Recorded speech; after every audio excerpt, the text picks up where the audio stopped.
So very good afternoon. This is typically the graveyard slot, but we have really a wonderful panel with us today, and I'm sure it will keep you all very engaged.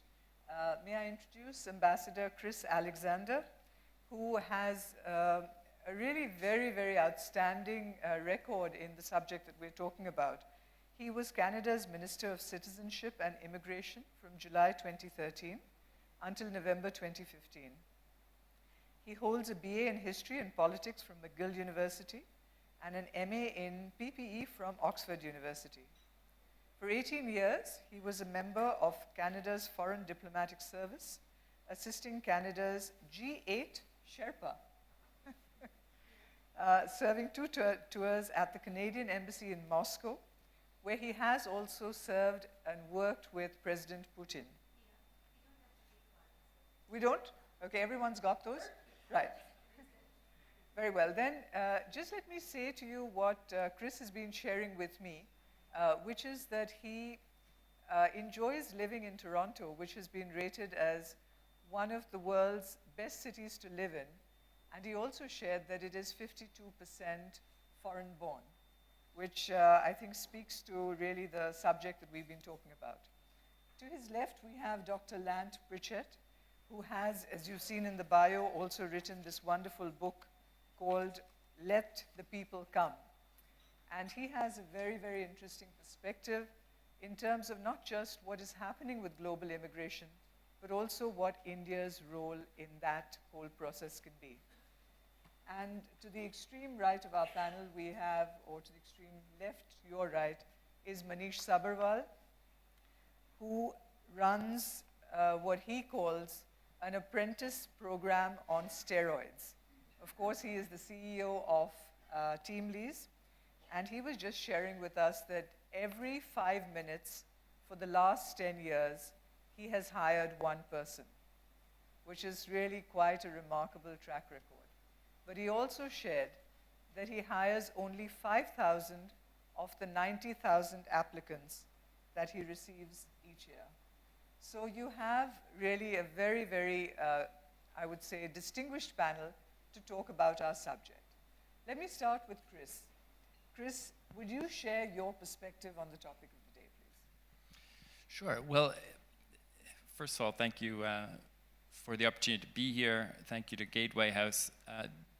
It has struck me from all the panels that we've seen so far that in one way or another, as an issue related to the subjects they were focused on, migration, immigration issues, refugee issues, which loom so large these days, have come up. These are very current issues, hot issues, not just in one country's politics or one region's politics, everywhere.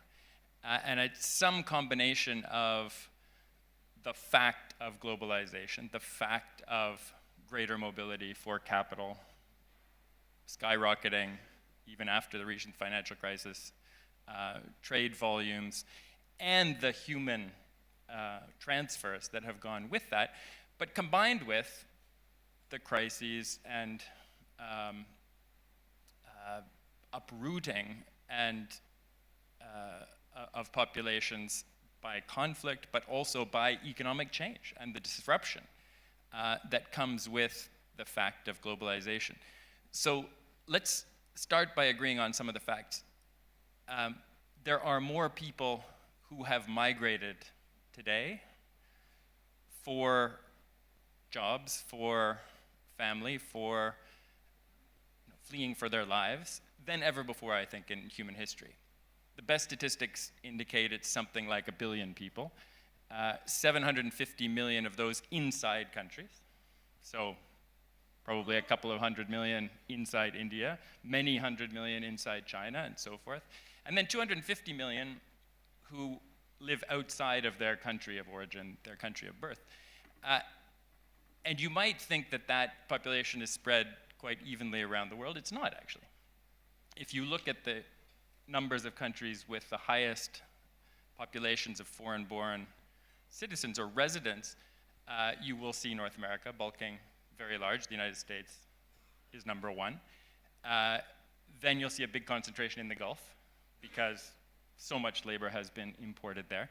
And then you will see a big concentration in Europe because of the migration that has come with the common market and the liberalization of the labor market that has gone with that. So that's the upside. I mean, I don't think anyone has calculated how positive this phenomenon is when talent follows capital, when people are able to take the jobs that they really deserve, not necessarily in their own country, and obviously urbanization is part of this as well. Then at the same time, we have the darker side, and we're, in a week we will see from the United Nations High Commission for Refugees the latest statistics for refugees and displacement. It was 60 million last year, and it's been growing by up to 5 to 10 million per year for the last several years. It will be almost certainly higher this year, maybe 65 million, and that's the highest number since the Second World War. And these are people fleeing Syria, fleeing for their lives in Sudan. Above all, the new numbers are concentrated in the Middle East, but there are also 5 or 10 reignited crises in Africa and elsewhere that are playing a role. So what's the response to this? Well, we need more discussion, intelligent discussion, and I think we need better frameworks for managing both the positive side of migration. We know that it is necessary to economic success, to growing prosperity, and to manage the humanitarian side. And our solution in Canada is really quite simple. I don't think it's any mystery. Most countries of the world have this system in one form or another, but you need, every country, as part of its toolbox for economic success, needs a way of selecting immigrants to augment their domestic labor force. But it's not enough just to select them and invite them. You need to settle them properly, orient them when they get onto the ground. You need integration. We tripled the funding for integration in Canada over our time, 10 years in government, and we think the payoff from that is enormous. What does integration mean, or settlement funding, and then the integration that springs, that follows it in most cases? It means helping people find a job. It means helping them perfect their language skills, and it means helping them find the services that they need to have successful lives with their families. But then beyond that, you need a pathway to citizenship. Because if you're going to do large-scale immigration, it doesn't make sense to have a big group of people in your country who can go to schools and have to pay taxes and have access to health care, but cannot vote, and are not, and don't have the passport, and aren't accountable as citizens for the decisions that their country makes. So we think that's the best practice. But then at the same time, in addition to these economically motivated forms of selection, we all need to be more generous. We do, and don't apologize for taking people literally from the top of the merit-based heap. In my time as a minister, we put in place something called Express Entry, a system inspired by Australian and New Zealand models, where we take all the people who want to come to Canada and essentially rank them by points in a digital database, language skills, education, and occupational skills, and take the ones who score highest. That is a recipe for economic success. But at the same time, we all have duties to take those who rank highest in terms of humanitarian need. And that's why I was proud to be the first, I think, immigration minister in the world to commit to taking 10,000 Syrian refugees way back in the beginning of 2015. The new government has bumped that up to 25. And in the short term, others would do well to do the same, because that suffering, which is a much longer story, is something that has to weigh very heavily on all our consciences. So I think there's room for merit-based selection for economic benefit and merit-based selection out of humanitarian duty. Well, thanks for that, Chris. Let me come to you and ask you really, this is Chris's view from someone who's actually been a minister who's welcomed immigrants in, helped them to settle down. Sitting here with your perspective of the world, what do you think India should be doing? Because we have kind of multipolar immigration. We receive a lot of immigrants coming into our country from neighboring countries. We send out a lot of immigrants to the rest of the world, high-end, medium-end, low-end, to all kinds of destinations. How should India, from an economic and foreign policy perspective, look at this, and what should we be doing? So my perspective is about India's role in the global overall system. And I think there's a confluence of three forces that make India's leadership on the issue of migration and labor mobility globally an attractive thing for India.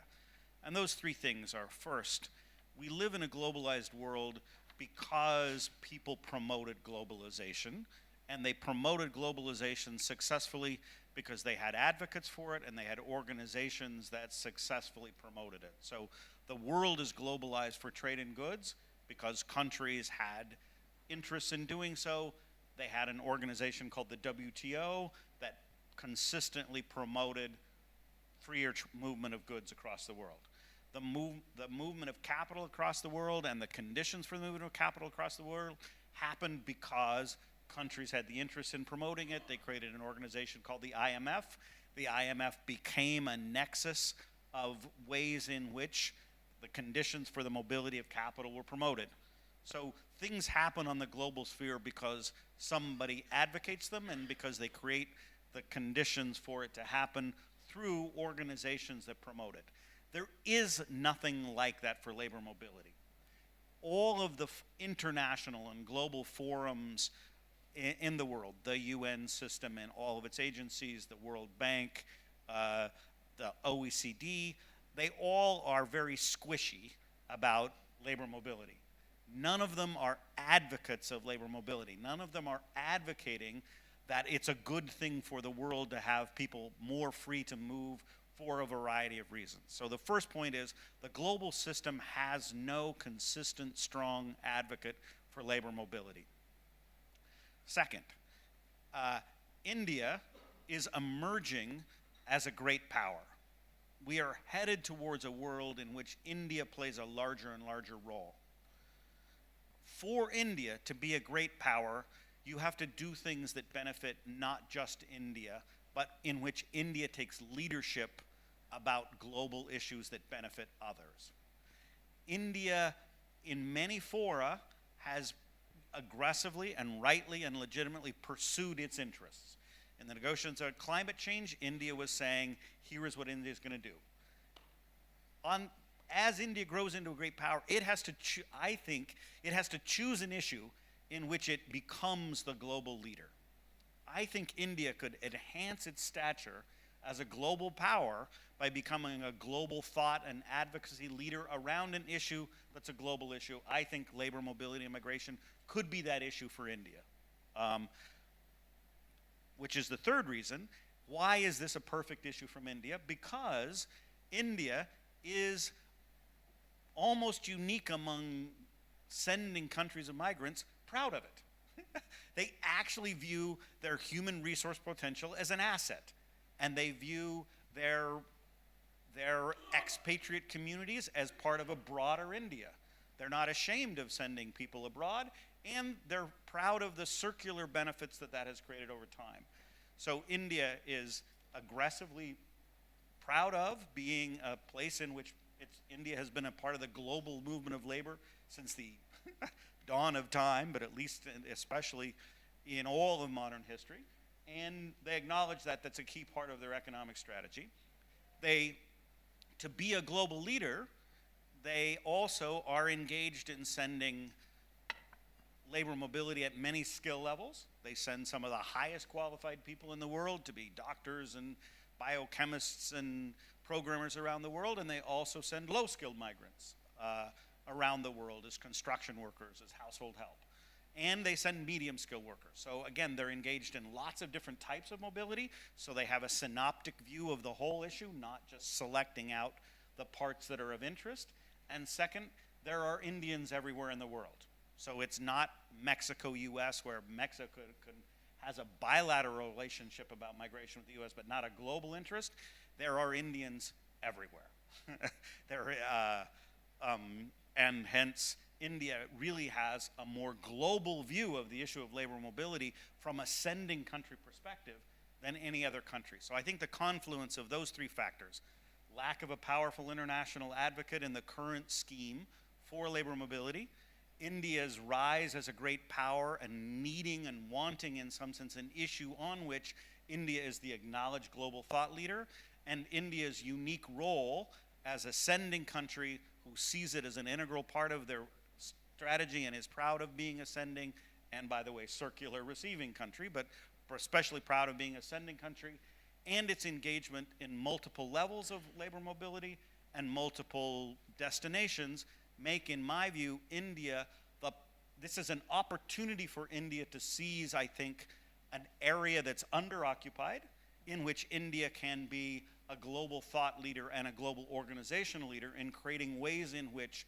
they get and keep the issue of labor mobility in all its forms on the agenda in a positive light. So I think that's my fundamental thing, is I think this is an opportunity for India to be the thought leader in a domain in which it's acting not just in India's interest, but also in creating a global forum for discussing ways in which all of the sending countries can be a more powerful force in the international system. And to build on that thought, it would be a great theme for leadership or for a presidency of the G20 for India. Well, that's really, I think, a good takeaway really for this panel, for people in the audience also to think about it as we head into the question and answer sessions. But let me come to Manish for a different perspective, because Manish, you've been uniquely positioned in India. I have here a paper which you'd written, I think, in 2008, which was called the India Labour Report. And I said, let me go back a bit in time, where Manish had talked about 4 big shifts, which now we are all talking about. But in 2008, I think, thought leadership on this subject hadn't really taken shape. He said there will be 4 big shifts in India, from farm to non-farm, from rural to urban, from unorganized to organized. And then he said from subsistence self-employed to wage employment. Though I think with the now drive on Make in India and entrepreneurship in India, it could very well be that we are seeking a shift from wage employment to self-entrepreneurship or micro-entrepreneurship. But let's hear your views, Manish, because there are big demographic shifts in the labor market in India as well. Yeah. So I think that the fundamental question is, what do we do about poverty, right? I mean, whether we reduce poverty internally, externally, by immigration or whatever else. And finally, that's about productivity, right? I went for my MBA to the US 20 years ago in August '94. By September, I was asking myself, these Americans aren't smarter than us, why are they richer than us? Clearly I can kick their butt individually, but there is productivity embedded in the system which allows the individual to be more productive, right? So if you step back to unpack productivity, we were traditionally told that manufacturing, exports, infrastructure, and human capital, which is really, if you think of China in 1978, they took on manufacturing, they took on trade, they took on infrastructure, and they obviously improved human capital. I mean, from our perspective, we would be happy to send as many people as we can. I mean, FDI is up 42% in India in the last 1 year. Our outward immigration isn't up. We're taking your money, why don't you take some of our people? So I think this is not a question for us to answer. There are 30 million Indians outside India, 3 million are in the US, 18 to 20 million are in the Middle East.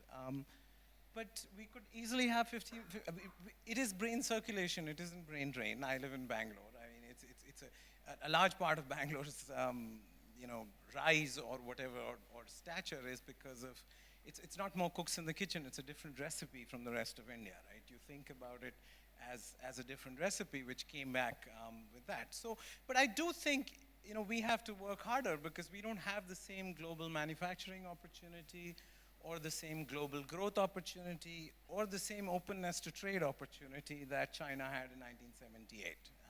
I was just on a panel with a German minister on jobs, and he said, we are not against free trade, but we want fair trade. And I said, what does that mean? He said, well, we need you to have exactly the same environmental standards as us, the same social security, and the same wages. So, I mean, that's a bit rich. But, I mean, after the panel, he took me aside and he said, look, you have to understand that good economics was good politics for the last 30, 40 years. That is diverging right now as a politician. What we are hearing is that it's not always good. And it wasn't just about trade, right? I can see Mohan sitting here. I mean, Infosys was virtual migration, right? It's 130,000 people who are working here was virtual migration, which obviously physical migration manifests itself in a different way in politics, but then trade and everything is sort of under threat. So from our perspective, we'd be happy to pursue outward sending people as a development strategy, but I don't think it's available to us. I think that we'd be happy to send another 20, 30 million people out. I don't think that's available. Not a single Indian nurse has gone to the US in the last 10 years. There are tons of them going from Philippines. Why isn't a single Indian nurse gone in 10 years to the US? So my sense is that while it's for other countries to answer how many of people we're willing to take their capital, they should be willing to take more of our people, but that argument hasn't quite flown, and we need the capital, so we'll take it anyway. But so we have to really think about our development strategy, not as much built on outward sort of sending people, but thinking about raising productivity and trade and in other ways. I mean, it's really to the heart of what do you do to reduce poverty? I'm not sure. I think China and India, the answer that China had in 1978, I wish we could have the same answer, but we don't. Okay, so let me start a little bit in terms of more detailed questions to the panelists. Chris, let me start with you. You were Canada's Minister of Citizenship and Immigration in these years 2013 to 2015. And if my facts serve me right, you presided over the highest sustained levels of immigration in Canadian history, as well as a record resettlement of Iraqi and Syrian refugees. So is there a Canadian model for migration that has broader relevance to us and to the world in general? Thanks for the question. Well, we've been lucky with our geography, right? We don't have Syria next door. We don't have the Rio Grande. We haven't had an obvious pool of irregular migration at our doorstep. And this is the key issue. I think the countries, we're not the only one. There are a strong and growing, small but growing number of countries that have preserved a popular commitment to maintaining immigration and even growing immigration levels. But they have one thing in common: relatively low populations of irregular migration. Relatively few people who are being smuggled into the country or coming into the country without the proper documentation or by other illegal means. It's that kind of phenomenon, irregular, disorderly, disorganized, chaotic immigration, that saps support for the otherwise very rational process of people moving around in pursuit of opportunity. Now, the other thing you need to sell immigration to your population is a strong economy. No one is going to have a robust economic immigration program if they have 20% unemployment, or even growing unemployment. And so that needs to be taken account of. But how have we kept the irregular migration numbers low? We've made it very clear. If you arrive by dangerous means in Canada, thanks to a human smuggler or a tramp steamer that somehow makes its dangerous way across the Pacific, and we had a few of these, you will not have the same access to the asylum system that someone who arrives on a commercial flight would have. And this is something that Europeans, I think, are starting to wake up to. 32,000 people killed in the Mediterranean since 2000 has made that far and away the most dangerous border frontier for migrants in the world. And they're not being forced across, they're choosing to go, but they're being forced by criminal networks to use these incredibly dangerous means. And that has poisoned the whole well of immigration in Europe for the moment. I mean, Europe has responded very generously, but extremists have also gotten traction on both ends of the political spectrum. So our economy's been strong, our irregular migration has been relatively low, and I think that is a model. But we need more leadership, and I'd like to build on the point that Lant was making. There is, we have the International Labor Organization. We have a small unit in the United Nations that deals with migration. The OECD has had two meetings in its whole history of Home Affairs, Interior, Immigration ministers on a year and a half ago. All of that is good, but there should be more research. There should be more policy leadership. And actually, I think the G20 is the right place to champion this. Think tanks, politicians, and then ultimately to institutionalize it somewhere. Maybe a revitalized ILO could take on more of this, but it has to be part of the solution. And take Canada-India relations. We take 30,000 Indian immigrants a year, but on top of that, 20,000 students, and on top of that, tens of thousands of temporary foreign workers, mostly intra-company transferees. So something like 100,000 Indians. And the students, if they graduate, can work in Canada and become immigrants if they wish. So that's not a huge number, but if you add up all, Europe is looking, once they get through this current crisis, at more economic immigration from global sources. When you add up all the countries that will have demographic and economic need, I think there is going to be, this trend I described earlier of more international migration is going to continue. And I think we should welcome that because it's the rational thing in a globalized world if we want prosperity to continue to deepen and broaden across the globe. It's not necessarily, it's not at all our model. It's just human nature. If you give people, talented people, the widest possible range of options, they will find the right one that brings success for them and brings success for society. If you give them only a narrow range of options, they're not going to do as well. And so that's what the global market for talent is all about. And I'll leave it at that. So there speaks the liberal Canadian voice, if we may say that. I mean, I know it's a different political party, but indeed, a definitely liberal voice. But let's dig a little deeper, Lant. I mean, there's an economic issue here, and there's a political issue here. So the economic issue really is that with rising global unemployment, which is becoming structural in many markets, is the world really ready for agreements on labor mobility? And especially in the political environment where we are seeing, there's a presidential election coming up in the United States. We may have a president who really is quite virulently against more labor mobility. You have, far-right parties coming up in Europe who are standing quite strongly against this. So is the world in 2016, 2017 actually even ready for these kind of agreements, let alone letting India taking a leadership position on it? So I guess I think the world's going to be ready for what the world gets made ready for. So in my lifetime, I'm 57 years old, I've seen revolutions in the way whole issues are approached, issues around the environment. The discussion of the environment around the world is just night and day what it was in the 1960s. That was the result of a self-conscious advocacy movement putting environmental issues on the table in a way that became persuasive. I myself was part of a social movement. It was a social movement called free trade.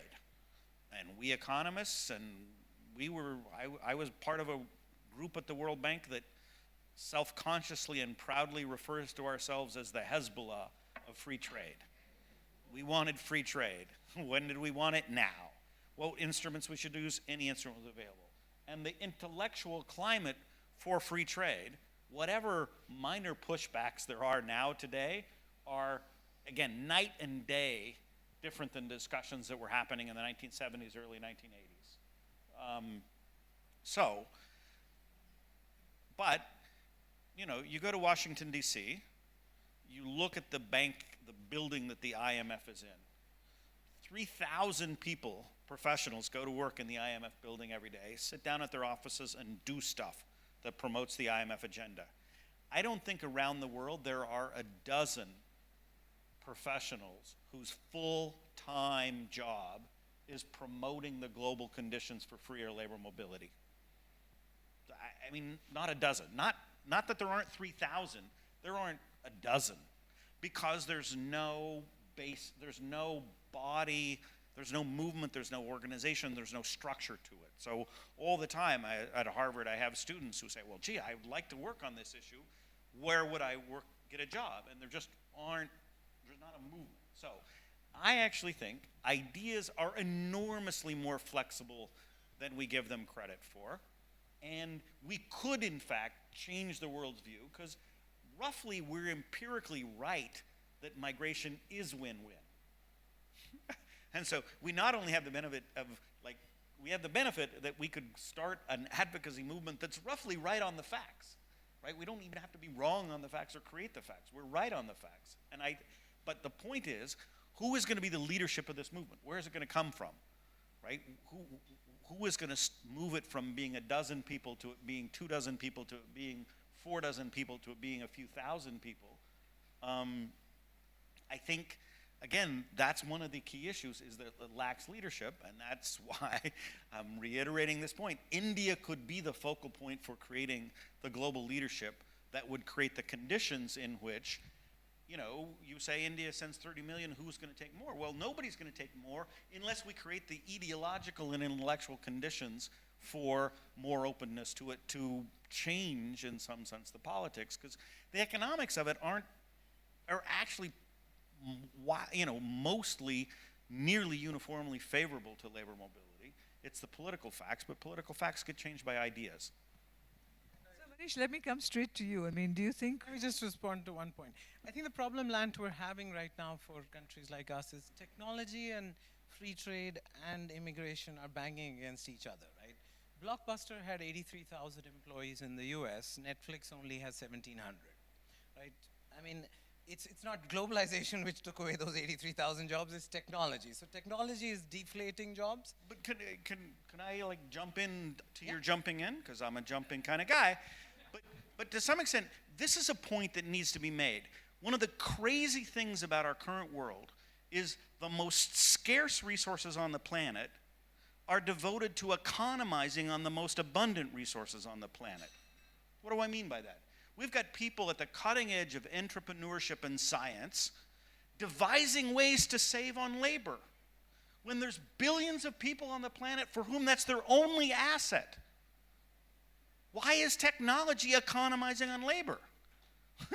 Because the rich countries won't let labor come to them, right? So to some extent, there's a bias to the world's technological progress that's eating up jobs, because we've made jobs way too expensive in America. So we invent stuff like automated check-in for airlines, and then you come to an Indian airport and you have automated check-in. That's insane. Right? There's 100 million people in India would love to check you into your airline. Right? They would love to have a good, high-status, white-collar job like checking in an airline. And what are the airlines doing? They're putting machines to displace people, because those machines have been invented in the West. So I agree, technology and mobility, but no one's pointing this out. In the global discussion of technology, no one is there saying, why are you inventing machines to displace labor when we've got labor? Right? Why are you choosing robots, right, over people? Okay. So Manish, I mean, it's hard to have you stumped for an answer, but really the question here is, are good politics and good economics around jobs diverging? I mean, this point that Lant is making, How is it all going to work out in the Indian context? I don't think they're diverging in India, but I do think in the developed world. See, we're trying to pull people out of poverty. They're trying to prevent people from falling into poverty. Those are two completely, we don't live in an economy, we live in a society. Votes are thankfully much more equally distributed than wealth and education. So, when these kind of issues happen at the bottom of the labor market, wage stagnation in the US. For India, this is absolutely no trade-off. We have to do formalization, industrialization, and we have to do urbanization. How can the government create jobs? The government doesn't, the job of the government isn't to set things on fire, it's to create the conditions for spontaneous combustion. I think this is a thing lost in the debate right now. Make in India isn't about industrial policy, it is about creating the conditions for raising 11% of India's labor force, which works in manufacturing, to 20%. Not 33 with China and the US peaked at, but it'll take it up to 20%. For at least from a narrow Indian domestic consumption, domestic politics, there is absolutely no divergence. But in this panel, the notion that, outward immigration for us is logical, the facts are straight, but the politics are terrible and getting even worse. In the US or not, the rise of Trump hasn't really created it, he's surfaced it, right? He's tapping, politicians are, they're not the chef, they're the waiter in the restaurant, right? They're serving up what people order. They're not creating it. So he's responding to something, he's picked up something, whether he gets elected or not is not, but he has changed the politics of it. So isn't the economics, if economics always bangs against politics, doesn't politics always win? No.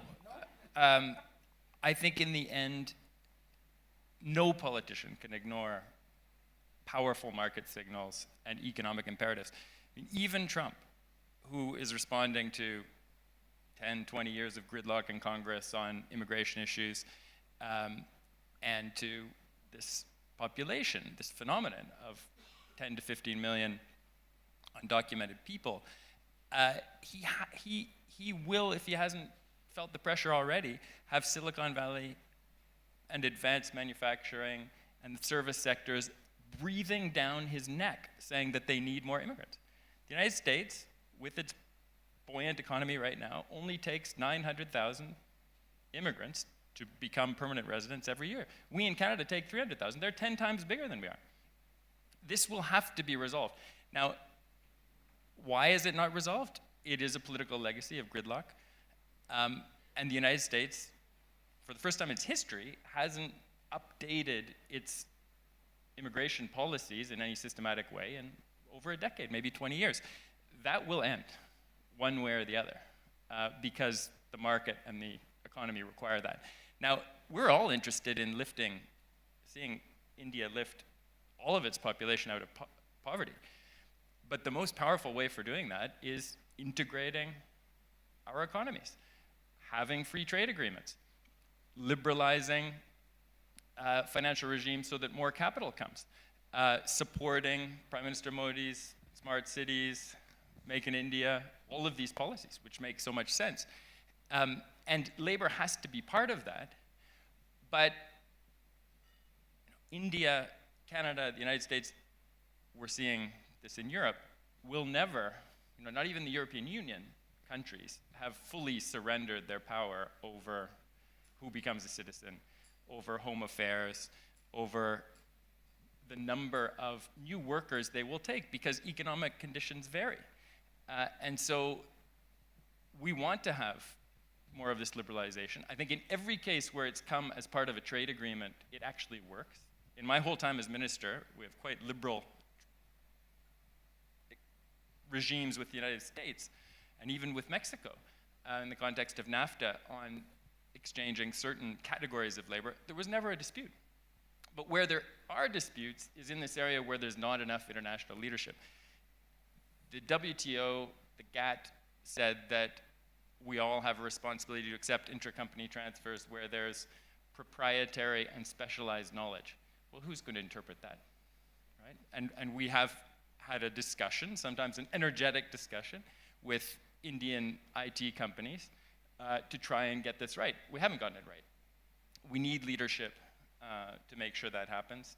I think some of it can come through the G20, but there needs to be, as Lant says, an international institution that guides us more effectively on these issues so that we don't have chaos and spontaneous movements that sap support for migration and immigration, and we have more of the planned, organized, helpful flows of people around the world to where they're needed. And people won't go necessarily and stay the rest of their lives, as we know from all of our immigrant populations. People come, go, come back. Some people live in Shenzhen and their kids go to school in Vancouver and they vacation in Chile, you know. Welcome to the new globalized world. You know, I mean, Chris, and let me ask all the panelists their view on that. We live in the city of Mumbai, and I think we've also experienced the xenophobia that comes, you know, with the political framework, where there's a sense of isolationism, who belongs to the city, who belongs to the state, who belongs to the country. That sense of being an insider or an outsider, it affects all of us.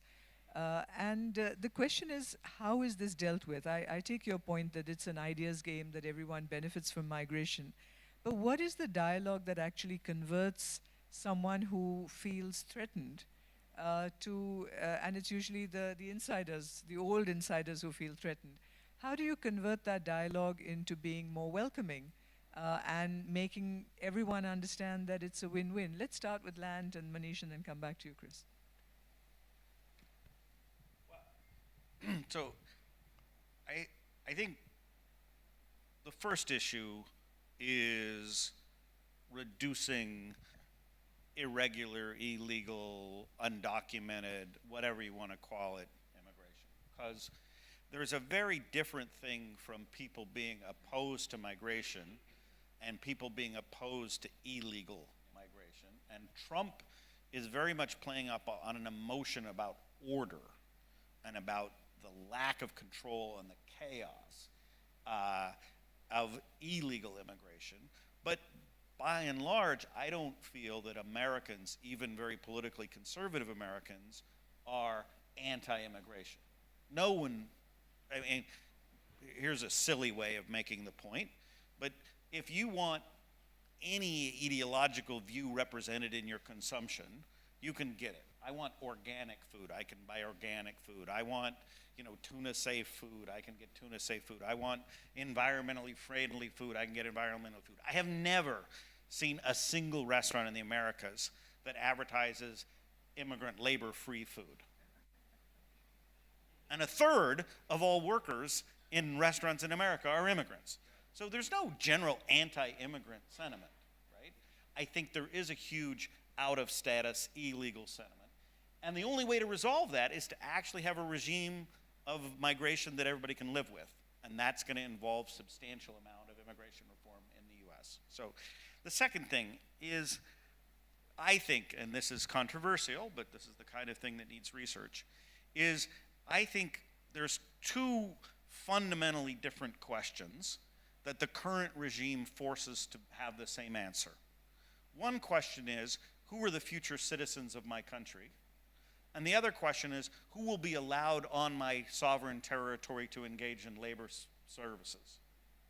The more we can force those questions, I think, to be related but not the same, the easier it is to generate a pro-labor mobility, not necessarily, because the question is, suppose, I mean, and again, this is controversial, but if you look at who's perfectly open to labor mobility, it's places that have no bones about who's a citizen. The Gulf states never endow anyone with a right to the oil. You can move to any oil-rich country and live there as long as you feel like. You're not entitled to any of the benefits. So their citizenship is absolutely inviolable, but they're perfectly open to people living there. So if they can answer the question, who can live and work in the Gulf in a way completely different than who is going to become a Kuwaiti? And that leads them to be very, very open to labor mobility. So I think in a lot of the West, we have almost been fetishistic about not allowing those two questions to differ. I think we can drive space between those two questions that actually can drive a very productive discussion that in some sense plays down the fear that in order to meet obvious economic needs, you have somehow given away control of what your future generations look like. That said, I think eventually, as one of the things we've learned is, as people get to know more people of a given type, they tend to tolerate and enjoy being around people of a given type. So oftentimes people are very xenophobic until they're exposed to other people and like, oh, they're not so bad. And then some grow. So the second point that I want to make, though, is we want to talk, this is why, I don't know if you noticed, but I always use the word labor mobility.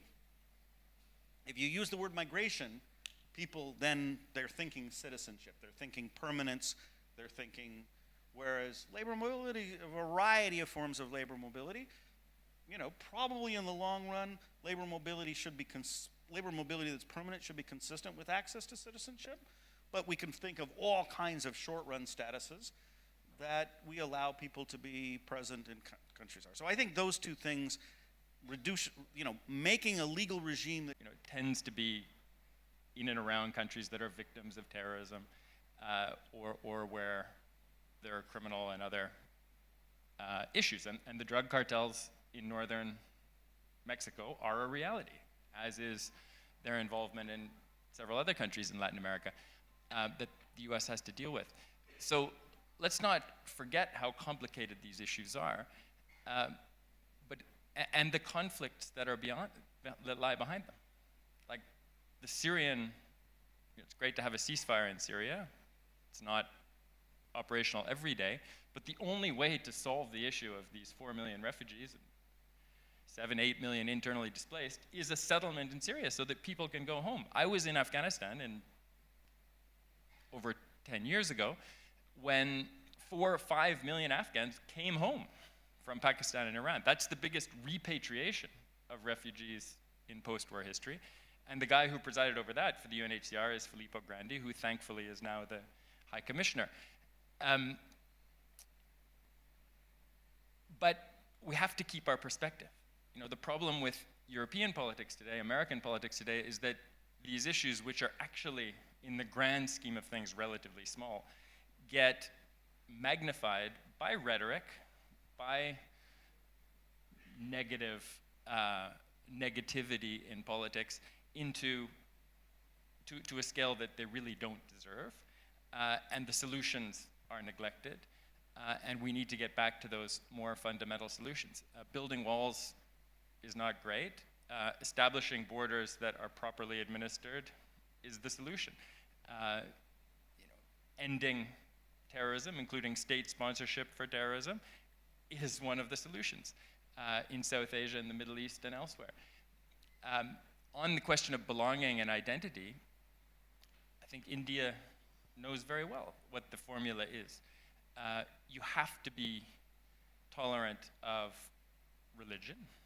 I think any country that isn't is going to have trouble integrating immigrants on a global basis. You have to have a language in common.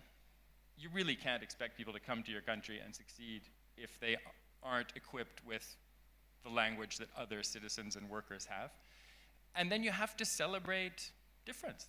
You have to celebrate diversity, pluralism, multiculturalism in one way or another. So, my job as Minister of Immigration in Canada was to go to 20 holy events and then 30 Chinese New Year events and Vaisakhi and St. Andrew's Day and any number of festivals, because these are Canadian festivals, because they are important to a community in Canada. And to be honest, living like that and understanding all the great festivals of Islam, of Hinduism, of Buddhism, of all the branches of Christianity, of Judaism, it makes life more interesting.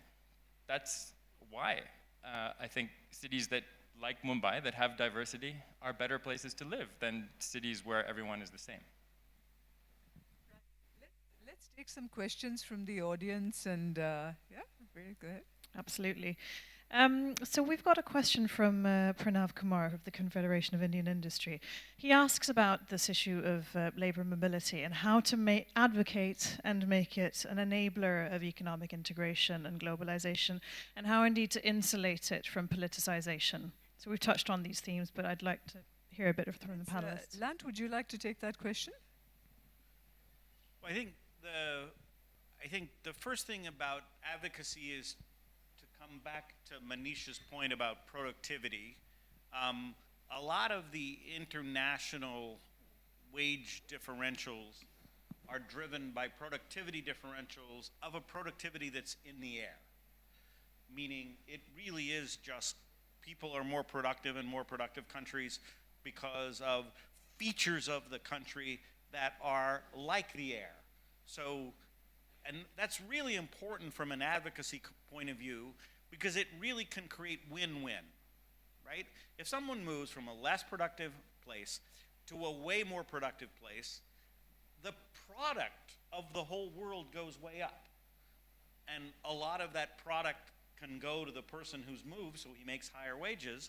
But since the product is much higher, it can be made to be win-win-win. And I think that's the first kind of advocacy piece that has to be just repeated again and again and again, which is that a lot of labor mobility is facilitated because there are place-specific productivity such that people coming to a more productive place create more product that can be shared in a variety of ways that can make it win-win-win. So I think that's a first sort of advocacy piece, that this isn't, it's sort of like people on the very top of Mount Everest are extraordinarily unproductive because there just isn't enough air. And hence they can't work very well. But if they come to sea level, it doesn't make you or me or any of us at sea level less productive because there's plenty of air at sea level. And I think that's the fundamental motivator is a lot of this is just letting people move to places where they're more productive, which creates more product, which can be win-win-win. It's not a zero-sum game. And I think that's the first thing. But the second thing is that I wouldn't say insulate it from politics. You've just got to embrace that this is political, and you've got to win the politics. Now, you don't necessarily have to win all of the politics, but you have to think of winning the politics. The idea that we're going to insulate this and get it out of the political sphere, I just think is not on. But I think the politics is winnable. I don't think it's as negative as this kind of just brunt look at kind of the rise of the far-right parties would make it out to be. Well, and as a politician, I would say you're absolutely right. The two messages to deliver are that we will only be more prosperous if we have more open economies that accept more immigrants, and indeed people in every other category. Temporary workers when necessary, tourists. It's a huge business, tourism. And it leads to immigration, and it leads to this global market in education that is burgeoning. And I would add that to India's to-do list. I know it's already a priority for Prime Minister Modi, but India is already a superpower of education. And these issues are linked. A global labor mobility, higher rates of global migration have to go with education that fits people to purpose and make sure that they're getting the skills that they need. So let's not insulate ourselves from population, but from the politics. Let's embrace it. But there are some issues that need to be solved. This intra-company transfer issue doesn't have clarity around it. Let's agree about that. Secondly, there need to be global standards about what kind of treatment, what kind of services migrants can expect when they arrive. We've seen the debate and the diversity of responses across Europe, which is supposed to be a common market for labor, to the migrant crisis. An immigrant, in Canada, an immigrant gets full services, a citizen gets the right to vote and a passport on top of that. What does an asylum claimant or a refused asylum claimant have the right to claim globally? I think there's room for clarification on that and for best practices to be more widely shared. so that we demystify the issue of labor mobility and migration and remind people that it has to be a major part of our shared future if we're going to continue seeing the kind of gains that we've seen. I mean, we've gone from an economy of $4 trillion in 1950 to one of $80 trillion now. You know, that did not happen. That would not have come close to happening if people stayed where they were. I mean, most migration is going to be within countries, it's urbanization, but increasingly, people are going to want to go to these 20 global super cities or clusters of cities where the jobs are, the corridors that you're building in India, and similarly, these conglomerations of talent around the world. And we have to make that possible, otherwise we're going to suffer and have lower growth rates and more damaging political discussions and perhaps more conflict. Manish, you want to add in, or shall we take the next question? Go ahead. Just the notion that we'll be able to ever separate this from politics is just not going to happen. I mean, policy is a child of we've learned that in economic reforms and labor reforms and everything. And, you know, policy is a child of politics. Politics is a contact sport. You absolutely are not going to be able to sort of take the logic or the data and win this argument. So the politics. And just, I repeat this again, from India's perspective, we're ready for a more open regime. I mean, what should our strategy be? We should improve our human capital. We should fix our skill system. We should fix our school system. You know, English is like Windows. It's an operating system. It's not a language. More people speak English in India than they do in the US. So I think we're ready, right? So from immigration, we are ready to send 30 more million people who will pass a point system of any country right now. So and they're all on LinkedIn, right? Yes, they are. And yeah, so India's sort of strategy around immigration, I have a Calvin and Hobbes cartoon in my office where Calvin says the secret to success is being in the right place at the right time. Since you never know the right time, you find the right place and hang out, and he goes to sleep there. So essentially, we're improving our education system. We're improving all the factors that would pass a point system for immigration. Hopefully, I mean, the idea of a sort of IMF for labor market mobility is fantastic, and we obviously have to develop and think about it. The question is, would it be housed there or here? Well, you know, I think we'll take some more questions, but I do want to just come in on that, Manish. I think if we want to take a position of global leadership on the issue of labor mobility, then it's not just sending out Indians, it's also accepting those who want to come in. This is one of the hardest countries in the world for anyone to get citizenship, and certainly our jails are filled with Bangladeshi immigrants. So we need to think about this from both perspectives if we do want to take a position of leadership on it. But let's take the next question. Thank you. I've had 3 questions which were very similar. They all pointed to a paradox, namely that in trying to combat a problem with low labor quality, you would aim to educate and upskill the same and do that through the use of technology, thereby displacing labor. So the question that all 3 asked in different ways was, what type of globalization allows for mobility but is labor inclusive? Lant, let's start with you on that one, because you had a view in terms of how jobs need to be driven by people, not by technology. Yeah,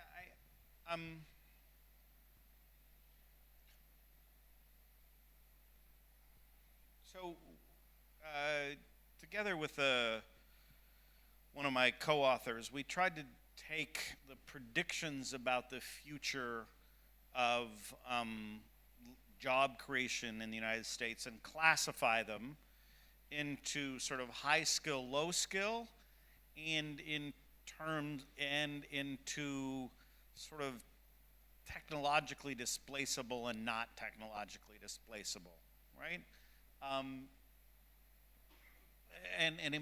Well, it was actually threefold. One is threefold, and then the third was kind of, can they be exported or not? And fact of the matter is, most jobs being created in countries like the US are low skill, non-tradable, difficult to displace with technology. So for instance, home health care. You know, I love the statistic about more adult diapers than child diapers. You know, the societies of US, Japan, Europe are aging. They're going to need a lot more people to do elder care, not necessarily health care, just elder care. So if we take that as an example, there's just massive, the total number of net new jobs in non-tradable, low skill, non-technologically displaceable jobs in the US is greater than the total growth in population. So even if every single American worker went to work in these jobs, they wouldn't fill them all. And these are the jobs that no politician is claiming Americans want to fill. You know, no one says, my vision of the American labor force is home health care, right?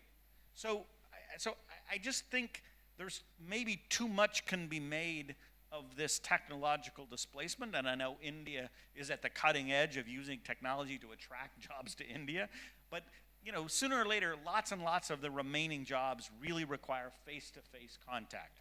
You can't do home health care via the internet. You know, you might be able to do more math tutoring via the internet and displace, you know, teachers, but tons and tons of jobs really do require some quite intensive physical presence, and those jobs are really going to be required for labor mobility, and those jobs are actually growing in the world as a proportion of the total jobs, and aren't the ones that are politically sensitive, right? Nobody in America says, I want my kid to grow up and do home health care, right? That's going to be a space in which people are going to be perfectly open to having labor mobility fill those jobs. But people are saying, I want my kid to have a job. You know, they're out of school. I don't want them hanging around on my couch. And some of those first jobs are going to be in McDonald's or at the lowest rung of caregiving. And then there is a debate about whether it should be that local person that does it or someone from somewhere else for slightly less. And so that debate is politically relevant. But on this issue, I think the smart politicians are going to leave it to entrepreneurs and markets to decide where jobs need to be done and where they are best done. But no. I mean, because after all, you're taught. Are you living in a planned economy? But you're saying politicians will leave it up to markets and entrepreneurs to make sure where the jobs go, conditional on there being massive barriers to labor mobility. Right? So because the point is, the prices of things in the United States and Canada are completely out of whack with global scarcities because of the restrictions to labor mobility. So if we leave it to the market in Canada and the US to decide how much to invest in displacing labor, they'll displace way too much labor, not because of the market, but because of the state's policy about not allowing labor mobility. So you can't say, let's leave it to the market and then have a massive non-market distortion in the market. This is just fundamental economics. No, but Lant, you're repealing the laws of economics. You cannot have governments in any of our countries telling entrepreneurs how many people they're going to employ and where they're going to employ them. That's exactly what they do. What are you talking? I mean, that's exactly what they're doing. They're saying to an entrepreneur, you cannot employ an Indian. You cannot employ a Chinese. You cannot employ a Nepali. Not true. Almost every company at the top of our stock markets has operations in all of those countries. And if it's more efficient, if it adds more to the bottom line to hire people in India, they will do that. And not in Canada or the United States. No, but what Lant is saying is different. He's saying that we want these Indians and Nepalis in Minnesota, in Boston, in someone's home. That's the thing.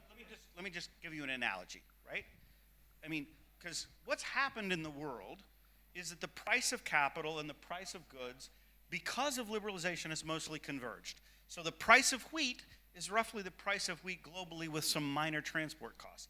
But the price of unskilled labor is like 10 times as high, not because of the barriers to labor mobility, right? So if you then say, oh, markets and entrepreneurs, they'll look at the price of wheat and do what's right for markets and entrepreneurs, But let's suppose that somebody had imposed a 500% tariff on wheat, made wheat like dramatically expensive relative to global supply, and then said, oh, we're just going to let markets and entrepreneurs decide how much wheat to use. No, you're not letting markets and entrepreneurs decide how much wheat to use. You're dictating that the price of the wheat to entrepreneurs in this country is going to be 5 times as high because of a tariff. We have unbelievably high tariffs on the mobility of labor, and that's distorting every single economic decision in the world.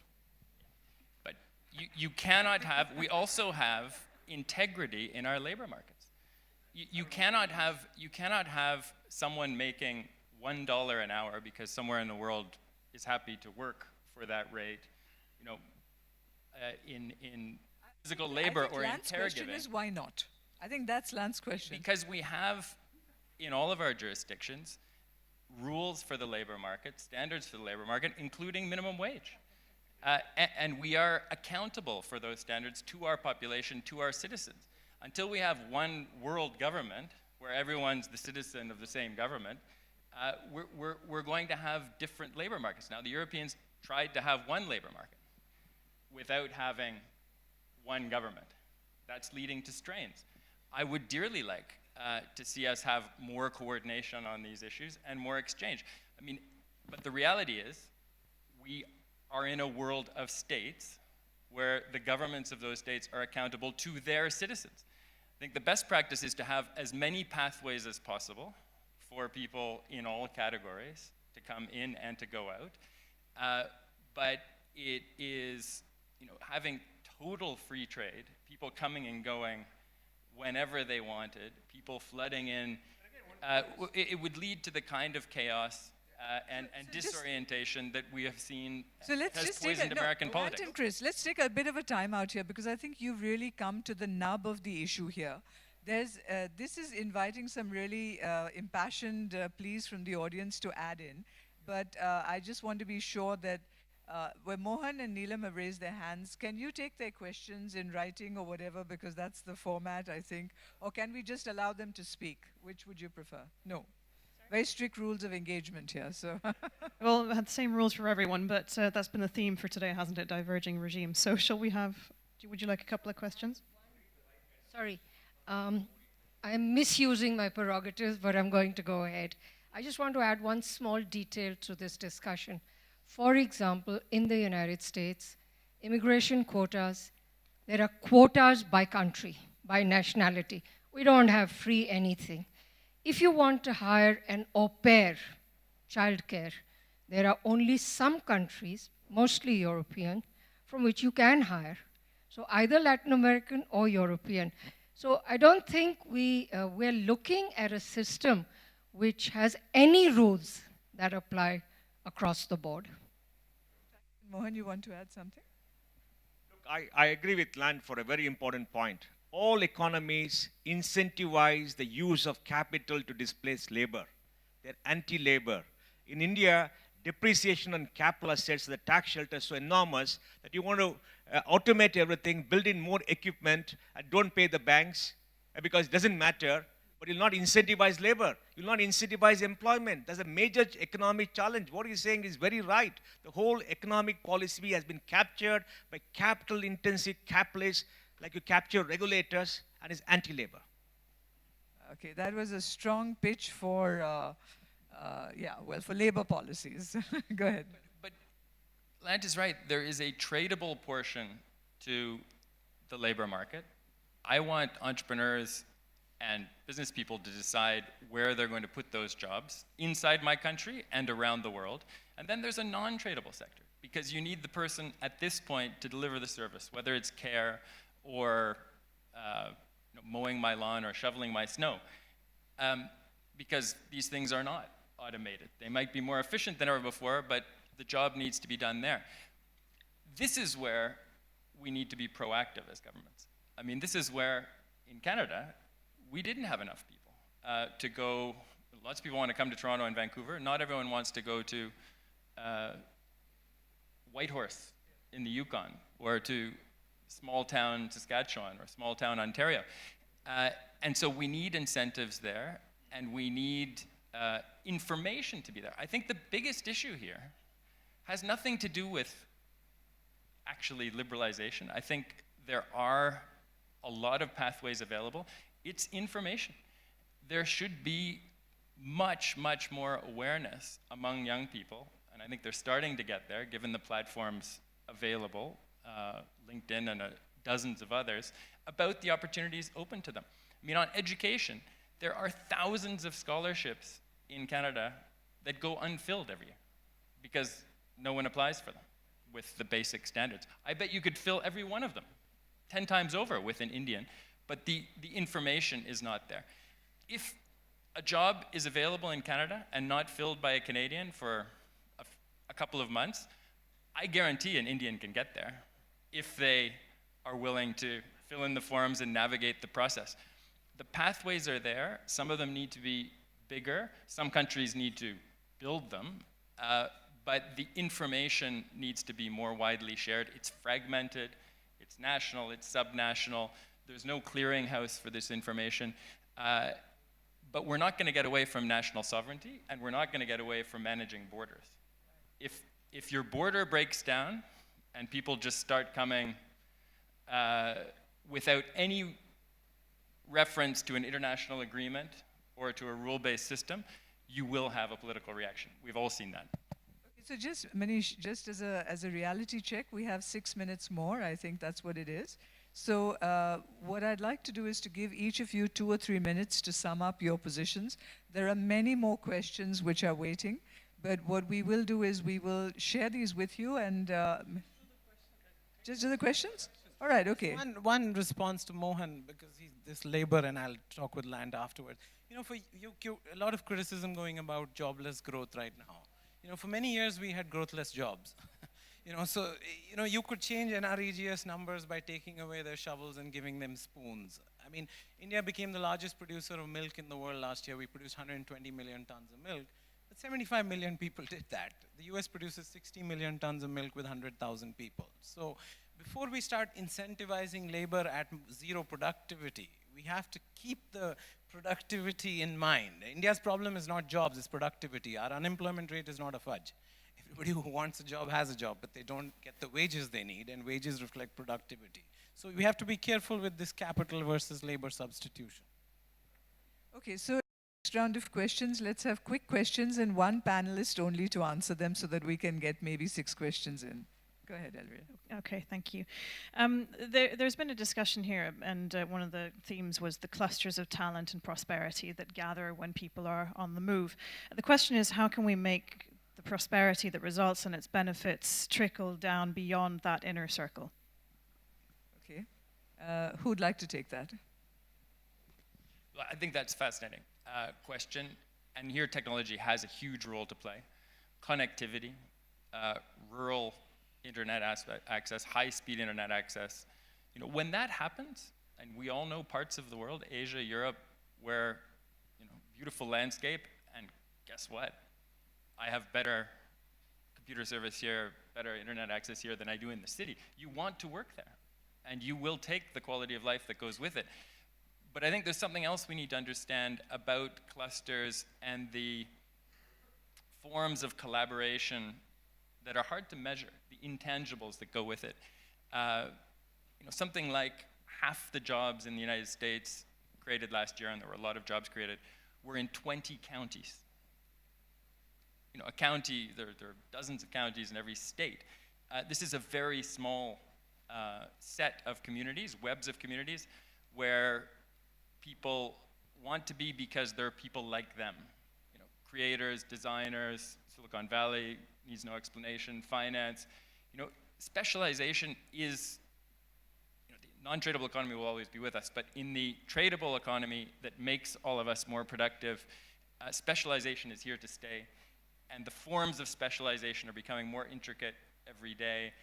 And it makes sense for people in these specialized sectors to be together, to steal from each other, to borrow from each other, to collaborate with each other. But that can happen on a micro level as well. We just need to understand what those building blocks are. I think, you know, one of the issues we haven't talked about enough today is what to do with people in this migration debate who lose their jobs. and don't have the skills to get another equivalent job where they are. The rates of internal migration inside the United States and Canada have actually declined since the Great Recession. Some people say it's because we all have too much invested in our houses and family networks are more dependent on each other and so forth. But we need to help those people get the skills they need or move. This has to be part of a successful, productive web of clusters around the world. I think we have the bell, so let me just, on behalf of all of you, request a big round of applause.